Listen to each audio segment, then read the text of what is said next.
No, it's not a.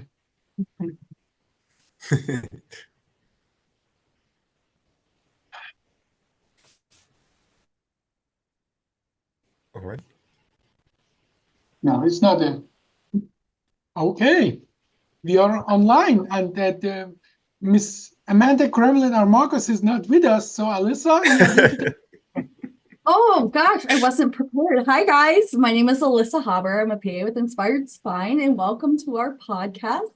Today we are going to kind of talk about the last year we've had here, our New Year's resolutions, and kind of the pros and cons of what we've been learning about and what we've learned from our patients over the last year. So I'm Dr. Abbasi for Essence, and it's going to be a year in review. And I'm Dominic Moore. What else do you want to know? I'm Dominic Moore. I can tell you right It now, sells itself. one thing has changed for us over the last year, and that is Dominic. So, Dominic, tell us in the last about 3.5 months, 3 months, what has been the biggest thing you've noticed about us and Inspired Spine that you've been really excited about? Oh, okay. Okay. That's kind of nice. So for me, it's been the entirety of the year. I graduated and then I came over and I had the whole interview process. And the first thing I'll start with is what really stuck out with me over here is that everybody who works here is not only competent at what they do, but they're driven. They're not here to just kind of, all right, I'm going to work my 40 hours, I'm going to get the money and I'm going to go home. It's more of a, okay, let's do this thing that we know works better that a lot of other people aren't doing because they're used to whatever they're doing and they'd rather just do old ways stuff that doesn't happen to have better outcomes, takes longer, all that other good stuff. And it's nice and refreshing to find a place that cares about innovation and patient care and not one or the other, because that you feel like that's a lot of what I end up seeing. You either have these places that no matter the risk, we're going to try something new because it's going to make us more money. Or, man, I don't want to touch that new thing. I've been doing this thing for 20 years. Like, why would I even try something else? So that was grade A for me when I came over here. And believe it or not, you guys held up. It wasn't just for the interview. You keep doing it. That's true. We weren't lying when we told you, ready or not, we don't stop when it comes to the world of medicine, and Dr. Abbasi can attest to that. Yeah, but I think there's a reason they call us provider. We provide care. And most of the time, people get into medicine because of the name, because of the money, and so on. And then we are surprised why there's so many burns out in medicine, because providing care, it takes everything from you. It takes double back. If you are open to receive, like now, if I had a tear in my eyes, it would be shed last week when we took care of that patient. Okay? Because when he left us, this is a grown man, start crying, being emotional, say, you guys are so nice. And I didn't expect this. He was feeling that we are in it for it. But but that was a really, I think I would in any category was emotional care that we provided. Well, I want you to give your experience because that really summarizes who we are and what we do. Do you want to tell your experience, what you observed? Don't even interpret it. Just tell us, both of you. You start, Dominic. Tell us your observation about that patient that we did last week in our surgery center. Please go ahead. Yeah. I'll give some quick notes on it because I actually just talked to him yesterday too, so I'm pretty updated on him. But I had talked to him before surgery, and he was the kind of guy who had been getting his surgery pushed back and pushed back because insurance wouldn't approve it. And he even mentioned that when he finally got his court date and got to stand before a judge, there had been several other cases very similar to his that the judge just kind of was incredulous on, going, why is this here today? Why is any of this getting backed up? You guys need this, and approve. And so that just to start it all off. But then he's also in incredible pain, but you would never really know it just talking to him, because I swear on God's green earth, I've never seen an angel without wings, but there he is. That man was so sweet.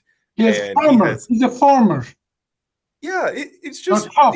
the salt of the earth kind of guy, very, very simple, like, and just every word out of his mouth was just so kind and so polite. And then come day of surgery, he comes in and such a broken man, but only in body, never in spirit. And when you see him come in, and then he goes under anesthesia, and then we finally take him back to the OR, and he's just so covered in filth. And talking to this guy, he's not the kind of guy either that wants to be this way.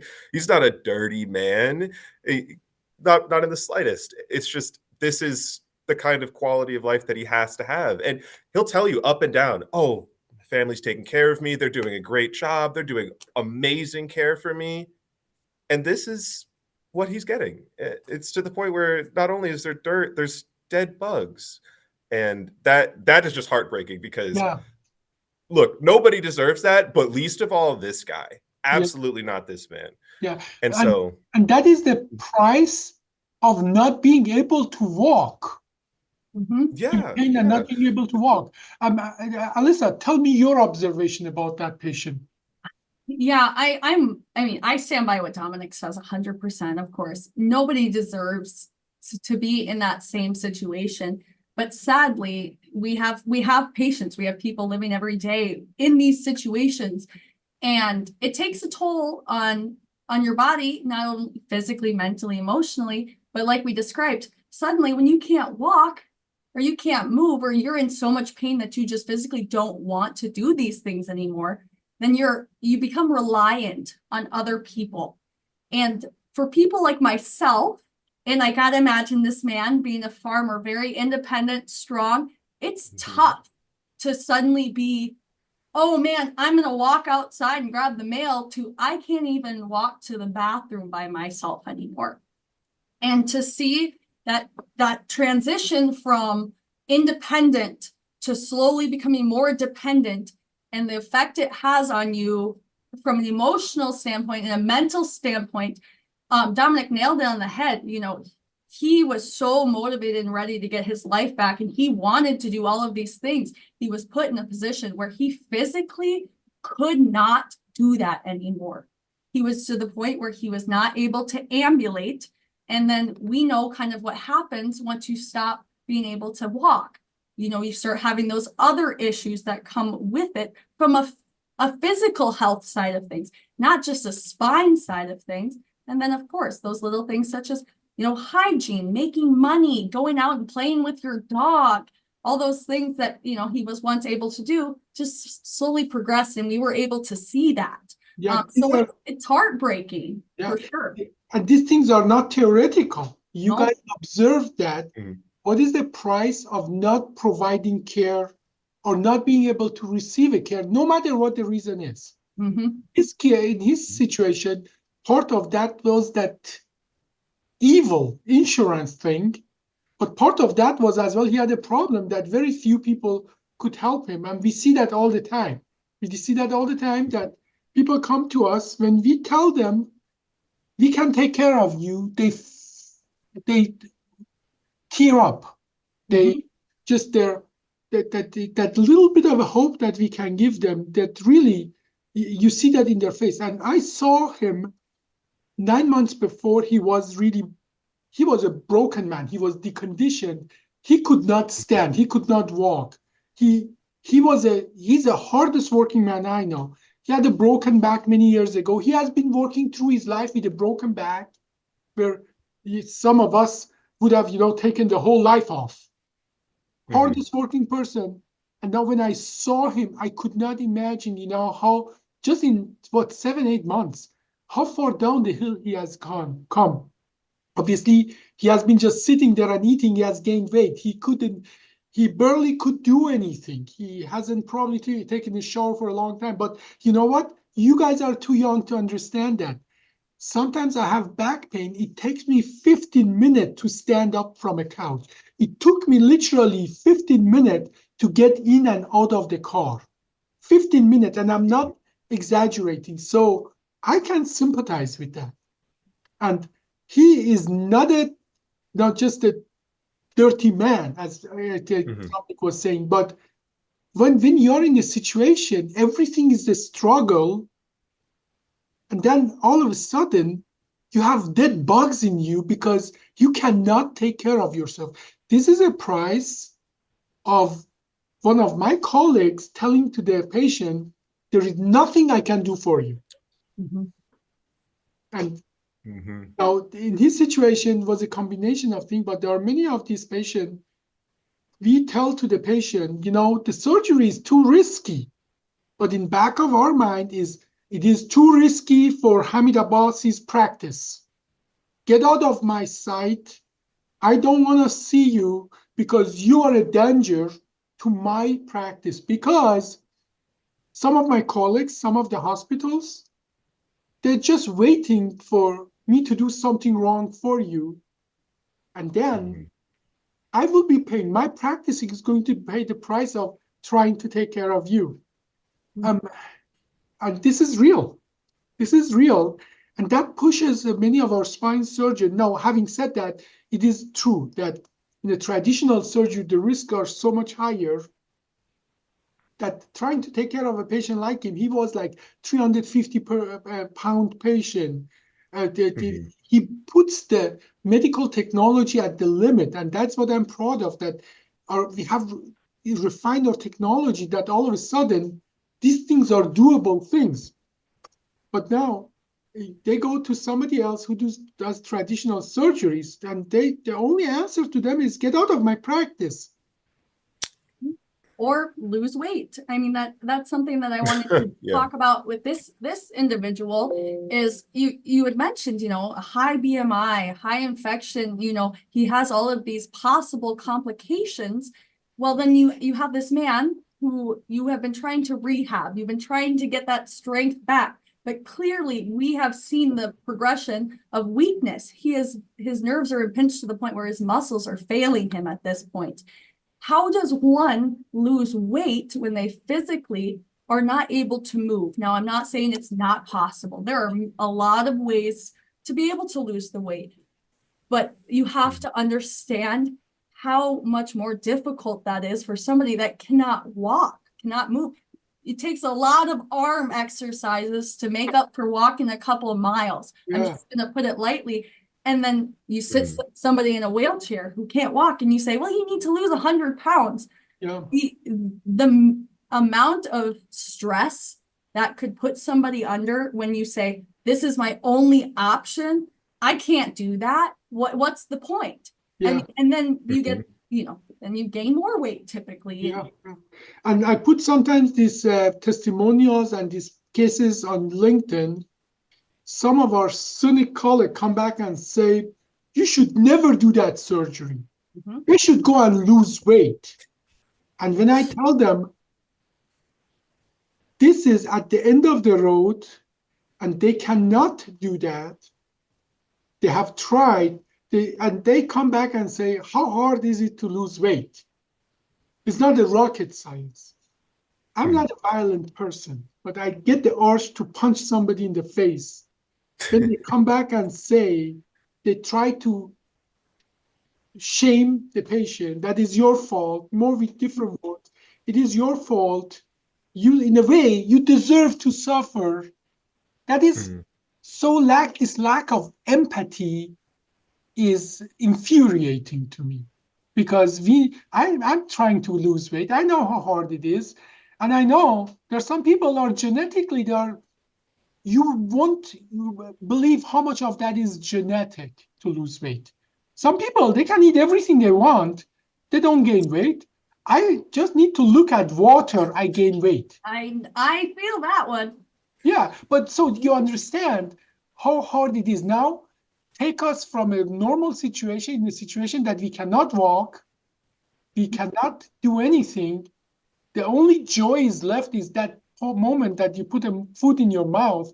The reality is they tell them go lose weight, they come back, gain weight, and then the condition, then even if you look at it at the financial region, we had this conversation with the chief medical officer of Blue Cross Blue Shield a few years ago, he was saying, yeah, they done the condition.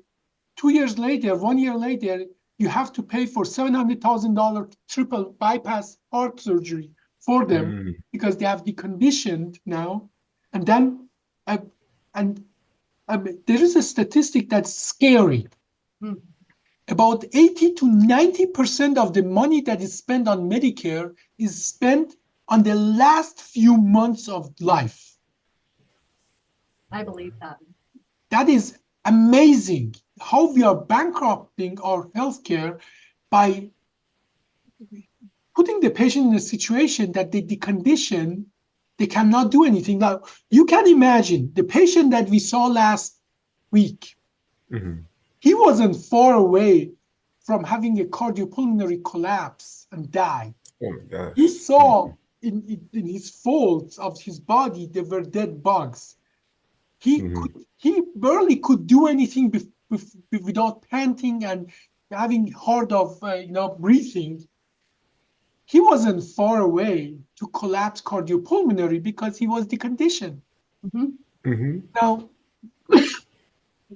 Dominic, you were in that surgery. What did you observe about our surgery? What did we do?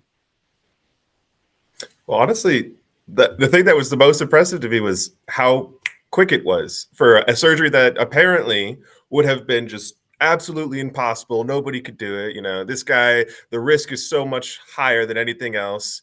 And then he's in and out just like that. In a surgery center. In a surgery center. That's something that people need to also understand, that as equipped as these surgery centers are, they are amazing. They are another step to be able to give these patients an outcome without having to make them go into a hospital system, stay for ample amount of days, have that care, when they could be in and out surgery. Even someone that has such a high BMI, we were able to have technically an in and out day of surgery. Yeah. We're talking crazy miraculous things. Yeah. And that what I'm really proud of that everybody can do that. It's not like I have offered all my competitors in town to come and teach them that. Now, there is another patient, we are not going to say names, who was supposed to get a same kind of surgery in the university. She goes there and she says, yeah, my doctor, Abbasi, told me it's going to be 1.5 hour surgery. The anesthesiologist tell her, what the anesthesiologist told her? Probably told her she's crazy. She said, no. This is an 8 to 12 hour surgery. We end up doing that surgery in a smaller place, and it was 1 hour and 16 minutes, and we lost 50 cc of blood. Patient was discharged 2 days later and sent us all those nice letters and fruit basket and so on and so forth. And another great example of when other people try to tell us stuff that we know better about, it's the insurance companies, these other things that are saying, you don't know what you're talking about. Like, really? Have you read our papers? Have you looked at our history? When's the last time you've done an 8-hour case, Dr. Abbasi, let alone on a lumbar fusion? Yeah, well, we have the data, right? That NeuroPro, the program that I wrote, I'm so emotional about the data. We have over 8,000 patients, over 2,000 OLIF, over 40,000 follow-ups. And that is based on data. We know what we are doing. And can you see my frustration when I get to some of these people and say, look at the data. They say, I have no interest in your data. They say that. They say, I'm too busy to look at data. No wonder you're busy. You're doing an 8-hour case. 8 hours. No wonder you have no time. You're busy. But then the frustration that we try to teach it to the rest of the world, and then you see what is the consequences of not providing this care to elderly, to high BMI patient. If there is any resolution for 2024, is that I will double my effort to give this care to the patient. This is my resolution, because when you see that, I mean, certainly everybody has its own motivation, But what could be a bigger motivation that 4 hours after that surgery, the patient says, after 6 months, I can feel my leg with tear in his eye, and camera says, I can't. What could be a bigger motivation than that? And Dominic, he was seeing some patients with me this morning, and I had an example for him right away. Already, we had a 6-month post-op from a L2 to S1. So this is no joke of a surgery. And he just looks at me and he's like, I'm happy. Thank you guys. I couldn't ask for anything more. He's up and walking and doing things, and I just look at him and say, thanks for coming in and seeing us. And he's just, no, thank you guys. There's nothing more that I could have done at that other, I just smile, say, are you doing everything I'm asking you to do? And he's just glowing, just so happy. And I told Dominic, I said, this is what makes me keep going. I said, it doesn't matter about the 3 patients that weren't as nice as this guy before. It was this guy that kept me going, and I'm still smiling at 1 o'clock, ready to keep going for the rest of my day. And I can genuinely say that it's those patients, it's those post-ops, it's those smiles afterwards, because no one's smiling before surgery. No one's smiling in pain when they're, getting told no. It's after. It's that makes you a after. provider. That makes you a provider. You're providing care, and those patients, and there are more than ever, people do appreciate us. And that's one of the things that makes me, it's really stressful for me to go to Kansas. I have to go Sunday. I have no Sunday. I have no weekends anyway, but I go there instead of doing my research. Then I arrive at midnight, then drive an hour. I wake up at 6, and then I do 14-hour clinic day and surgery and so on and so forth. But they are really appreciative patients. And that makes it really work for me, that I see I am changing people's life. As we go, we are changing history of spine surgery. And spine is not a small thing. 1.62 million spinal fusions are performed in the United States annually.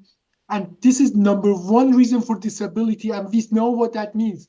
Being disabled, truly disabled to a point that bugs live in your body. Okay, you can change those lives, and that is something worth keep doing and doing and doing. So my resolution for next year is, no matter the cynic, no matter the naysayers, we are going to give this care to more and more people, and we are going to make medical history. We are at the verge of changing the face of. Yesterday, I got the text from one of our colleagues in India after I was there just a few months ago. Now they are doing this. He sent me testimonials of the patient and pictures and so on. I'm going to put it on LinkedIn. And what's important there is that, you guys know that I always take testimonials, and we have over 1,200 patient testimonials. But people don't know how busy I am. No, they do not. They don't understand that when I go to clinic, I take care of the patient, and I'm lucky if I get a bathroom break. Why do I take time in that busy day to take a patient testimonials? Why do I do that, Dominic? Why 2 months into this, I start taking patient testimonials? Not that's really what matters, but patient feel, say. But yes. Not many surgeons do that, right? No, and I'm not at all. not killing time. I have a lot of other things to do. So not saving time. why do I do that, though, Dominic? Why do I take my time, take patient testimonial? Why do I tell you, take your time, take patient testimonials? Why do we do that? Because it's important to know what the patient thinks about it, because you can give people data all they want, all that sort of stuff. You can show them how fast it is, you can show them the efficacy rates and all that stuff, but a person who sits there, like the man from last week, who says over the phone, I have never been this good in so many years, I thought I was going to die because of this, to now he's having tea with his neighbor and telling her, hey, Meryl, you got to get this back taken care of, I know just the people. Like that's not in the data. Like, the data is so important, but that's the only way that you get that. Really and that is in a surgery that other people say it's 8 hours, 15% risk of infection. But half of the cases you have to blood transfuse, you have to spend in the ICU and so on, and we do it in a surgery center and so on. So you see, if you go tell people the surgery you do in 8 hours, we do in 1.5 hours, and send the patient home a few hours later with 50 cc of blood loss, they're going to come with everything they can say, why you are wrong. You're a liar, you don't believe you, and so on. So Carl Sagan is one of my heroes. He's the person who was in NASA, did that lots of our Voyager flights. He was the director of that. He said something. He has a series everybody should watch. It's called Cosmos. And he said something to effect that extraordinary claims require extraordinary evidence.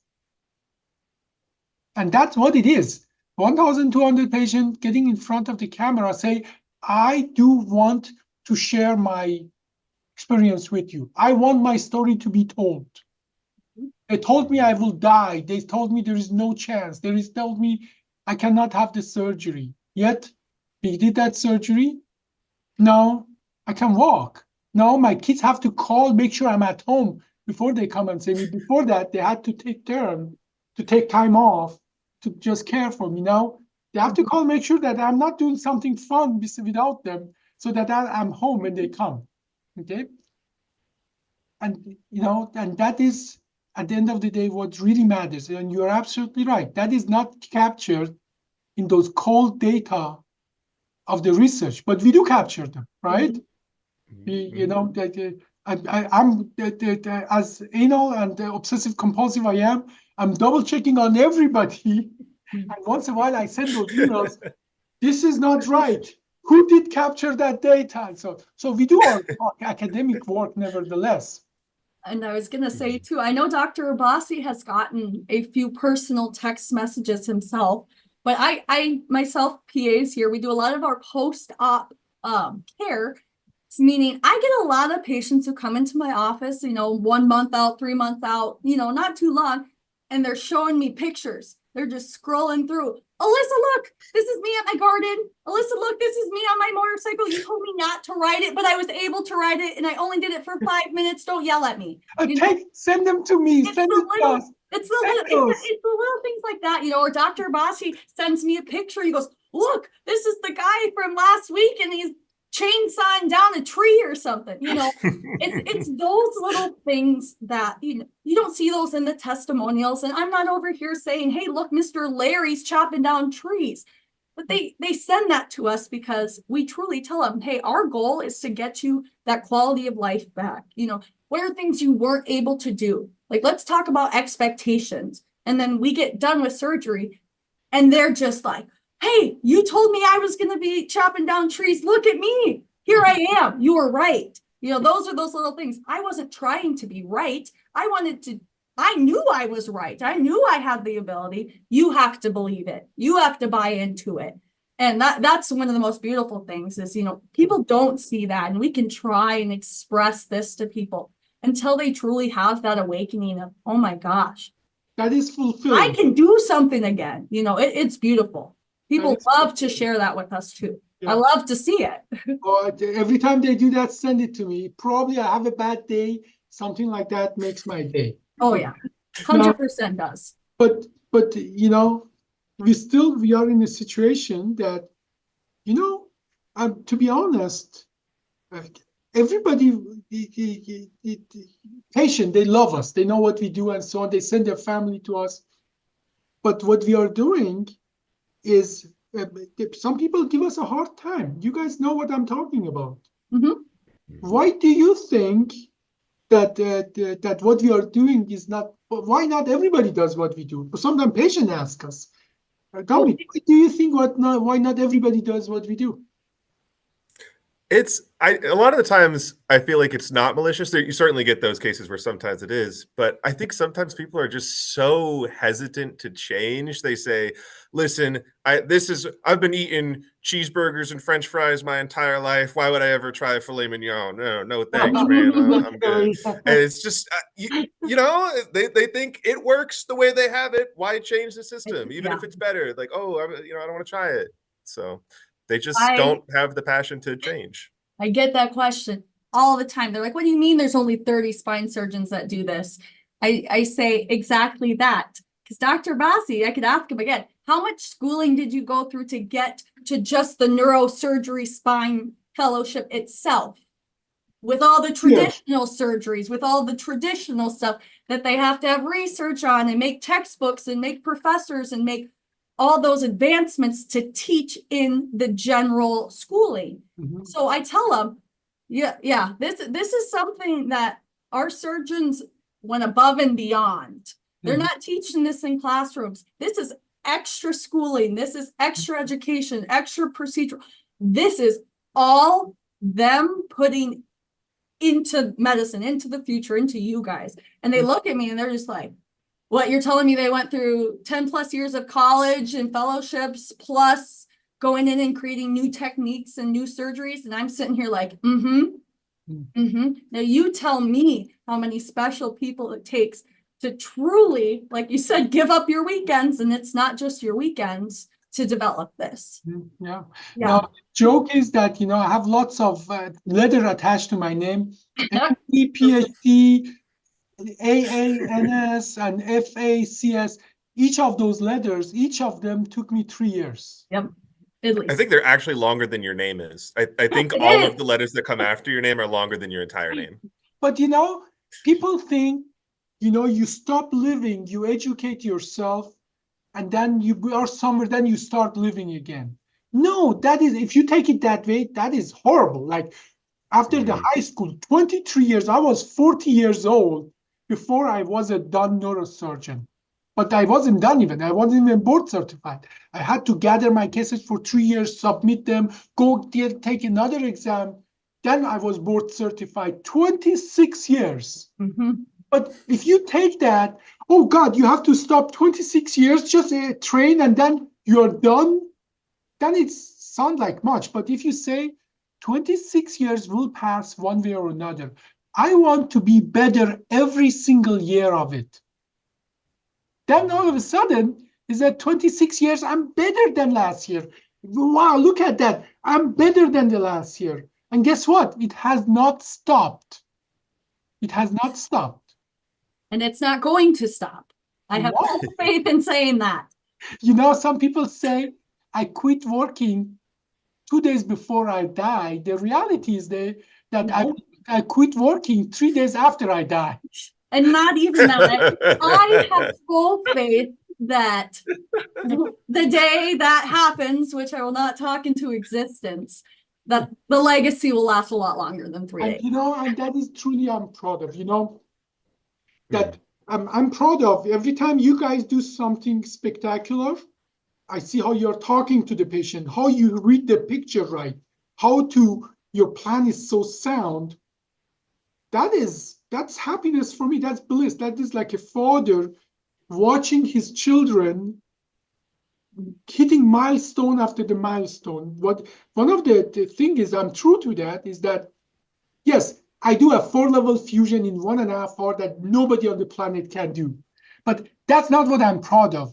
I'm proud that I can teach that to anybody, any surgeon, to get at that level in 1/10 of the number of the experience that I needed to get there. Like if people need 700, if I needed 700 cases to be good at 45-degree scoliosis, people hit those milestones after 70, 100 cases because they can add to my experience. I have made a curriculum they can do that. I am truly proud of that other people can get there faster and spread the knowledge and the expertise there. It takes a lot of time. It is one thing to be good at something, but it is yet another level of being able to create a curriculum. You have heard, you learn truly things when you start teaching it. Mhm. Nothing is closer to the truth. Nothing is along the truth more than the thing that you have to know. Imagine you speak English, right? It comes effortlessly to you. But once you start teaching somebody else English, you say, oh, wow, why do we say that this way? Why do we do it this way? What does it take? Why is that you say they went, but they go, but she goes. What are the structure behind that? Because if you start just teaching them just memorizing things, everybody will fail, or it's a success rate. But if you bring structure, what should I teach them before I teach them other things? A long time. Yep, that's a Yeah, it's big- like trying to teach calculus before you know how to add and subtract. I mean, like, what? How are you going to even start? calculator. Yeah, that is no, but that is who we are. We made a calculator, though we made a calculator for people who want to learn calculus, and that we put the rules down. You know, now that you textbooks. say that, you know, at one point there was no such thing as a calculator, and somebody had to bring the idea and say, hey, this thing's gonna make that 17 pages of paperwork into 2 buttons, and everyone was like, no, we can't trust it. Yeah, Oh, no I've got way. my abacus. I'm not going to Keep try that. writing down everything we can for 5 hours. You know, something as simple as, oh, here's some technology, boop, boop, boop, done in 5 seconds. You know, that everybody, I guarantee everybody was thinking, you're crazy. No, we don't believe this. We don't trust this. Now what? I reportedly use a calculator virtually any chance I can. Thank you for whoever invented the calculator. And someday they're going to say the same thing about this. You know, thank you to whoever decided to create the calculator is fine. And that is that part, being part of history. Always the reward will come much, much later. But, I cannot thank you to be with me, part of this making history. Okay? So we are making history together, and you see the patient, and there are hard days. See, but that's one of the things make us providers.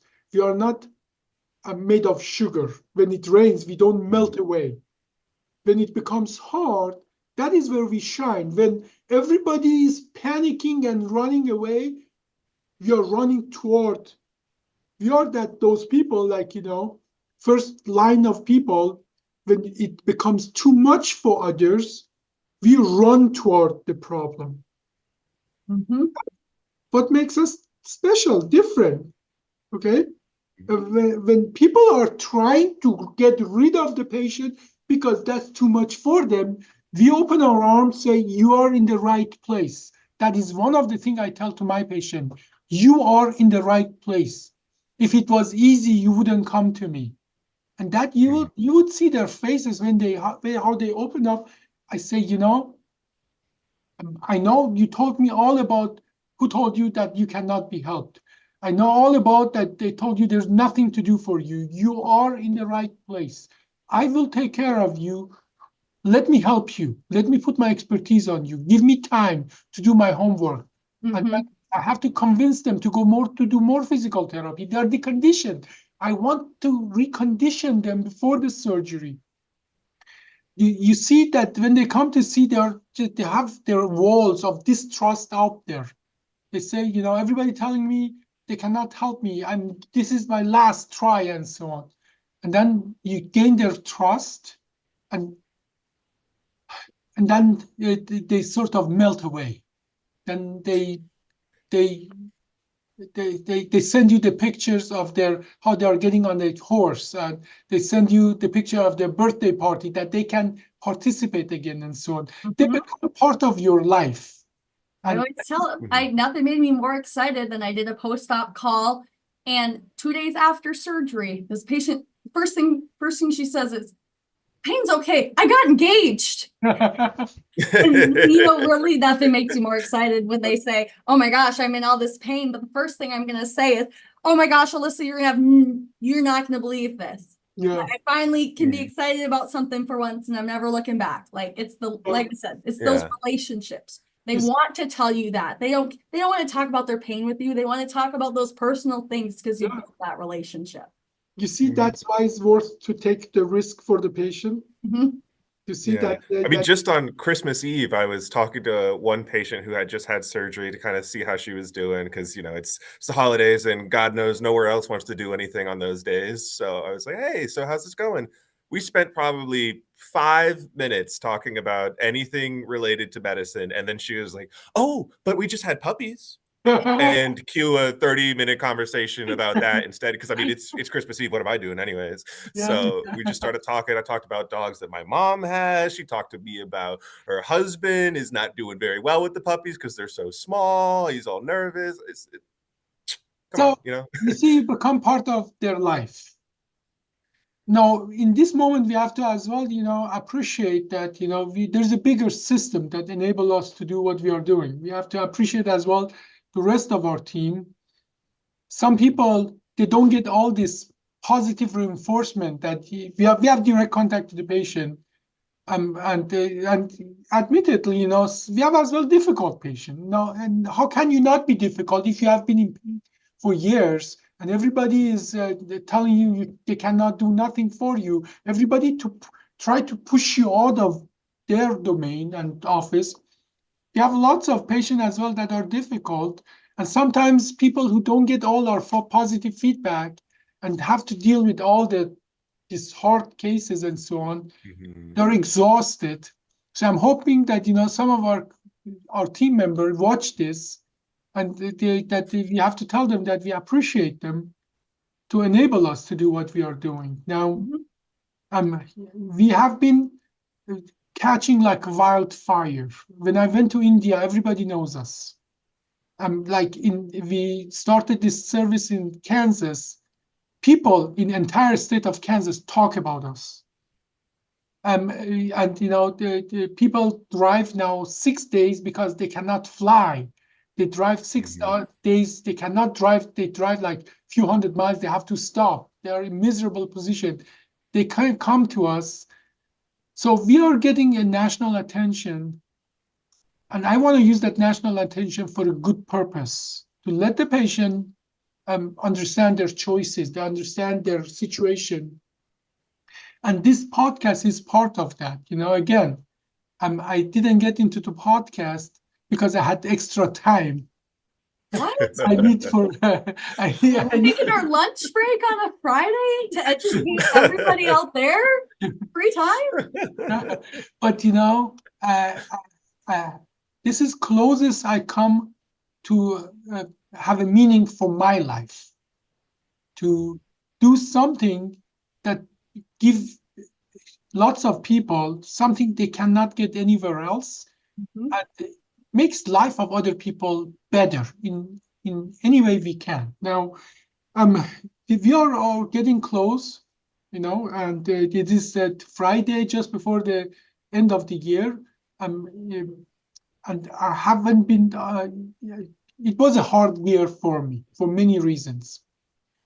Mostly because I have to fight for my patient. You guys know what I'm talking about. Absolutely. But I haven't been ever optimistic as I am now because I have a good team.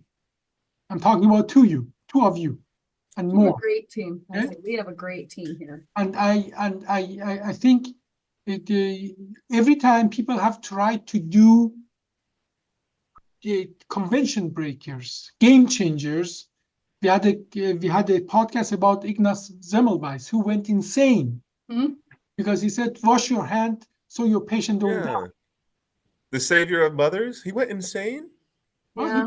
Everyone kept saying he was crazy. It's like the calculator thing all over again. At some point, somebody had to say, "Wake up and wash your hands, guys. It's going to save lives." And everybody looks at you like you're insane. Stop wasting your time. Yeah, stop telling us to wash our hands. He was bullied. Was told. Yeah, right? Who would have thought? No, I assume you know the story, Dominic, that people would die in that hospital in Vienna if they would go to the place where the doctor would take care of them. The nurses knew that, the patient knew that.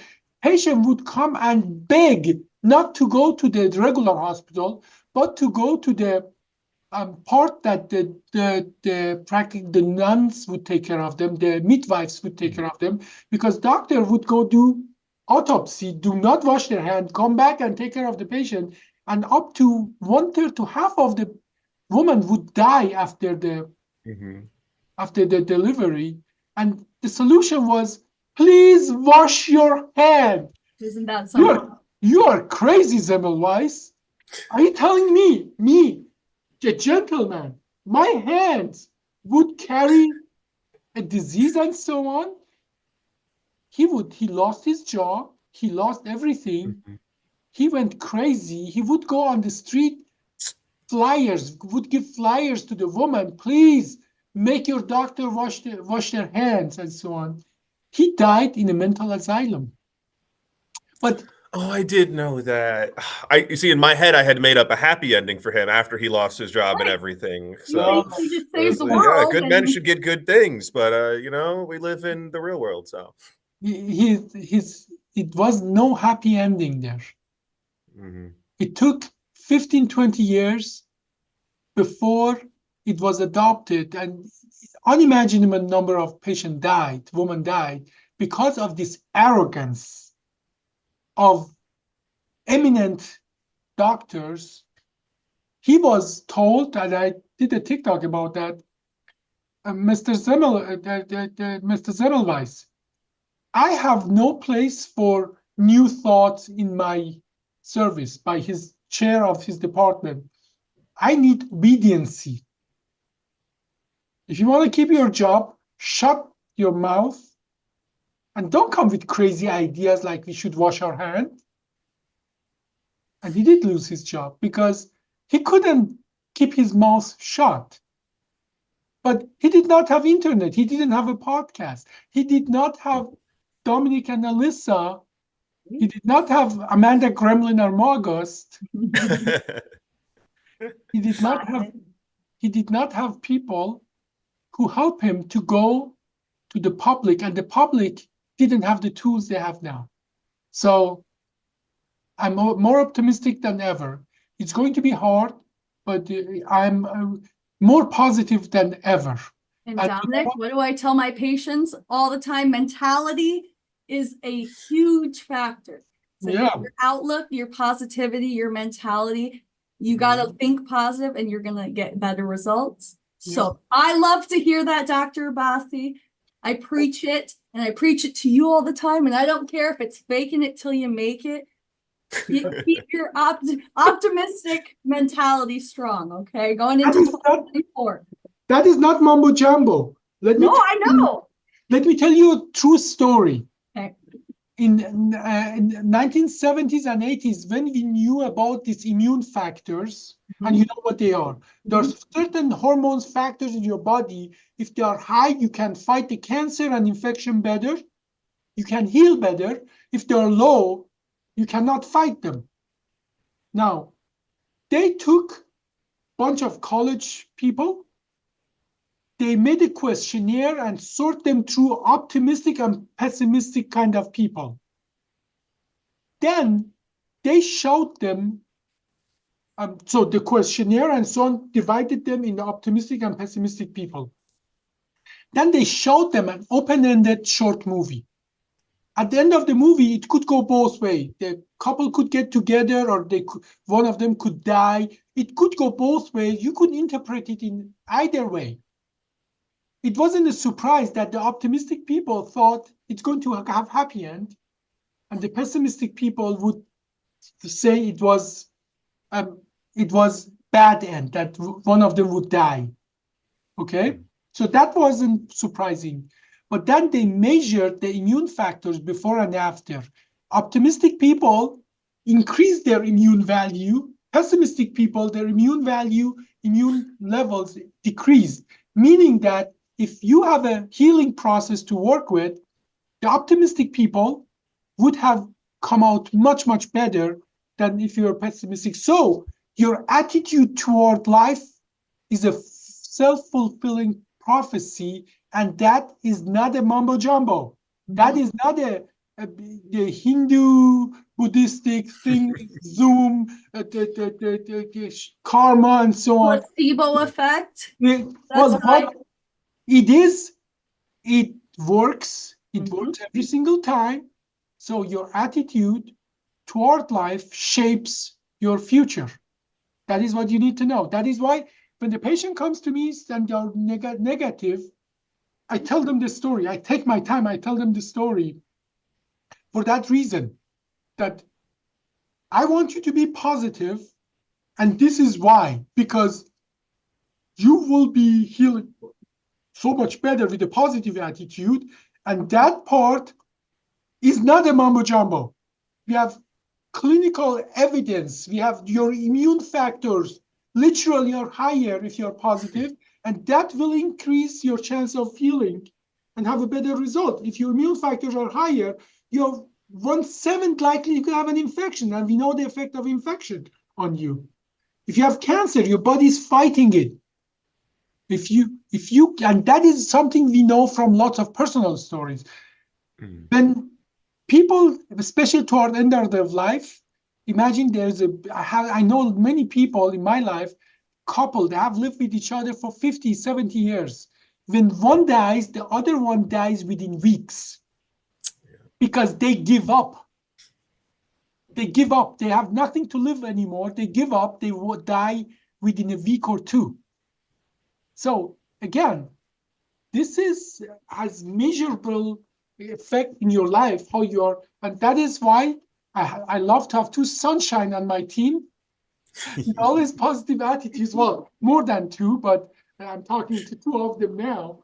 So, but learn that as well for your own life. Okay, you fake it until you make it. Absolutely. I say that all the time. I do not care if that is a forced smile on your face. Yes. As long as it is a smile, you are one step ahead of everybody else here, whether you believe it or not. Just keep on going. Same immune factors go higher with the number of the smiles. Even if you have fake smile, even if you just make the face having a smile, your immune factors are going up. So no mumbo jumbo there. Real. It's all real. It works. Okay. Straight facts from Essence of, you guys. Yeah. So Charlie should cut this out and put it short. Well, you guys got my New Year's resolution, but I want to hear about yours. Well, mine is obviously from a personal side of things is just to continue to keep growing, to keep expanding. I mean, I've had an exponential growth in this last year that, I mean, I'm sure Dr. Abbasi has seen it, and I'm sure people around me has seen it. And eventually at some point I start to see it in myself, and it just mind blows it. So I can't even imagine where I'm going to be at about this time next year. From a more patient side of things, my biggest goal is to just continue to listen. That's the number one thing I hear from my patients is like, they're like, Alyssa, thank you so much for just hearing me out, just listening to me. And I know at times as you keep working, like you said, burnout is real. You get tired, you get long days, long patients, hard patients, and the patient right after that tough patient deserves the same amount of care and respect. And so my biggest goal is to just continue to not let life knock you down, not let the person before you or after you take you down, to give everybody that same care that they deserve all the time. That's my goal.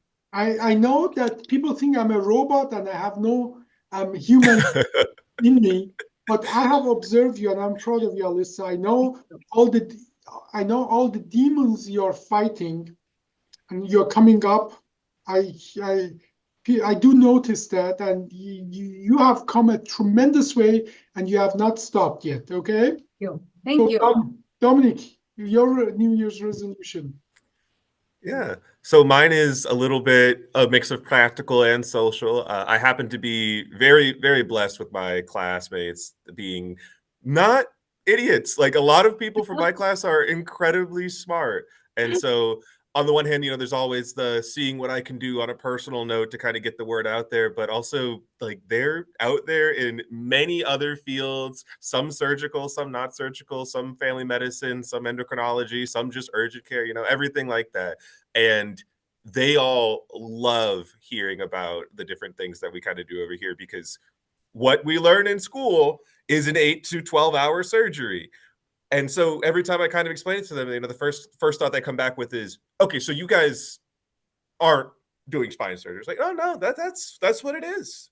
And so it's just kind of explaining that a little bit more to them, getting their hands on it to actually show some, because there's some good resources online to kind of talk about it too. And I just talked to one of my friends who is now comfortable in his interventional radiology little residency that he's going through over there. And I think that they might like to hear about it.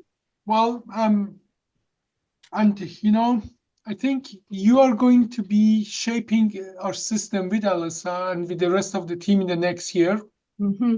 We are expanding to multiple states, and you guys are going to be practically more and more independent and in charge. And I'm, it really warms my heart every Sunday at the 5 p.m. I appear there and look at the empty space, and I know how much life is going on in that place. That really makes me happy. Lots of life is going on, that's for sure. Yes.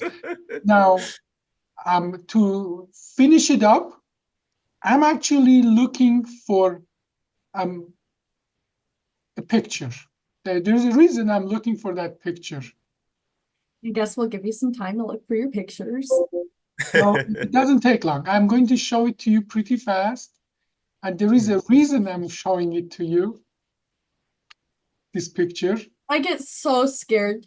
I know you're not going to show your high picture of me, but No, the no. answer is, it's No. still my first thought. No, it's not a picture of you, but I wish I would know that picture that you guys send it to me, making a thing in the front of the surgery center.